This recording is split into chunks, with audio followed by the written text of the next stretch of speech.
Hey Algebra 1, here we are with our 2.2 notes for solving multi-step inequalities. We're just following through with 2.1, so the same rules apply in this lesson. And we're going to add in the things that you learned in Chapter 1 or Unit 1 about solving multi-step equalities. So our central question today is, what steps should you take to solve inequalities that need to be simplified before solved? So we're going to use our distribution property and the number line graph and all of our properties. But you can see I brought back our friend the inspector, and we're going to make sure we inspect all of our equations. So today what I'm going to do for our lesson, I'm just going to go through the problems and I'm going to ask you yes or no for each of these steps. Locate the inequality sign and simplify each side if necessary. Simplify, don't solve. So let me slide this down just a little bit. And problem A, locate the inequality sign and simplify each side if necessary. So here's our inequality sign. I'm going to put our line down it because we want to see if there's anything to simplify on each side. So let's take a look at the left side. Yes or no? Is there anything to simplify? And actually, let's look at the right side at the same time. Is there anything to simplify on either side? And the answer is no. There's not anything to simplify, so we can go ahead to step 2. Move variable terms to the same side by combining the opposite term to both sides.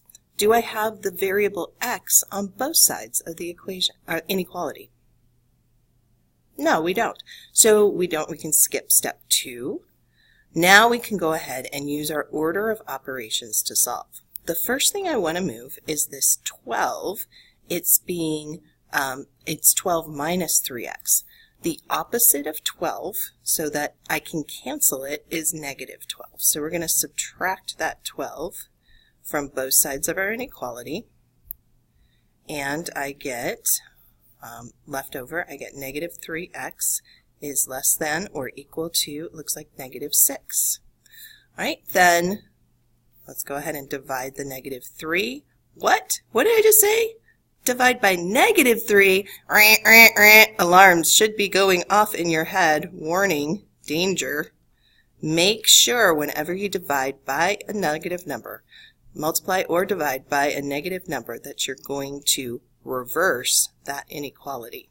So cancel out the negative 3 and the negative 3, and my final answer is going to be x is greater than or equal to, we're going to switch that symbol around, negative 6 divided by negative 3 is positive 2. Then down here on my graph, I'm going to put open or closed circle. It should be closed. And we're going to shade greater than because we can see, okay, and make sure you put those arrows on the end. Let's go ahead and try problem B. So problem B, I'm going to go a little bit faster. Yes or no, is there anything to simplify on either side? And yes, there is. We need to distribute this 2 before we can begin. So we're going to distribute that 2. And I'm going to get 2x plus 8 is less than 14. Nothing to distribute on the right side. Do I have variables on both sides of the inequality? No, I don't, so I don't have to do that step. So I'm ready to solve. We're going to solve by subtracting the 8 from both sides. So take care of anything that's being added or subtracted to your term. And I've got 2x is less than, looks like 6, and we're going to divide by 3. I like to change colors a lot. It makes it more interesting. Oops, divide by 3. That's my answer. Sorry, I started talking. All right, so whoops, come on. Come on, computer. There we go. All right, so I'm going to divide by 2, and my answer is going to be 3. So the 2's cancel. X is less than 3. Put open or closed circle, open, and we're going to shade to the numbers that are less than 3. So arrow on the end, there we go. All right, problem C. I told you I was going to go fast. All right, problem C, question 1. Is there anything to simplify on the right side or the left side? Do I need to combine, distribute, anything like that? Good. The answer was no, I don't. So I'm going to go ahead and check, do I have variables that it looks like x? Do I have x on both sides? Yes, I do. I've got this 21x and this negative 3x. So I'm going to add 3x to both sides. I'm adding the 3x. It's smaller. Negative 3x is smaller, so I'm going to avoid negatives that way. I get 24x plus 28 is less than, I drifted a little bit there, it's less than 4, so those cancel out. Time to change colors, I think. All right, I haven't used red yet. All right, then I'm going to solve. Subtract 28, subtract 28. Let's see, I'm going to get 24x is less than negative 24. Divide by 24. Okay. And I get that x is less than negative 1. Now, some of you might be asking, why didn't I switch the symbol on this one? You don't switch the symbol because we weren't dividing by a negative. We were dividing into a negative. So, open or closed circle at negative 1. Should I fill that in or not?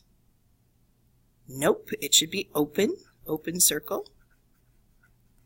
All right. And there we go. All right. Okay, D. So for problem D, let's see. Start first question. Right and left side. Is there anything to simplify on either the right or the left side? Yes, there is. We need to distribute that 2 again. So 2 again, huh? 2 times 4 is 8. Oops, come on, hand. There we go. 8 minus 6x less than or equal to 4x minus 2. Is there anything, do we have the like terms? Okay, take a look. Is the variable on both sides of the inequality? And yes, it is. So I've got negative 6x and 4x. The variable is on both sides. I'm going to add the 6x to both sides. You could subtract the 4x, but you'll get a negative 10. By doing it this way, you'll end up with a positive 10. It will be on the right, however, and that some people don't like to have it on the right. It's up to you. Go ahead and add the 2 to both sides. Okay. And we're going to get 10 is less than or equal to 10x. Okay, I'm running out of room in a little bit, so I'm going to make this a little tight. Divide by 10, and I get 1 is, oops, I accidentally grabbed the highlighter. Let's try that again. I meant that pen. 1 is less than or equal to x. So open or closed circle at 1.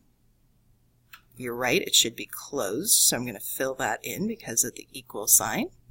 And then we're going to shade to this is where it's tricky. The 1 needs to be less than the shading, less than the x.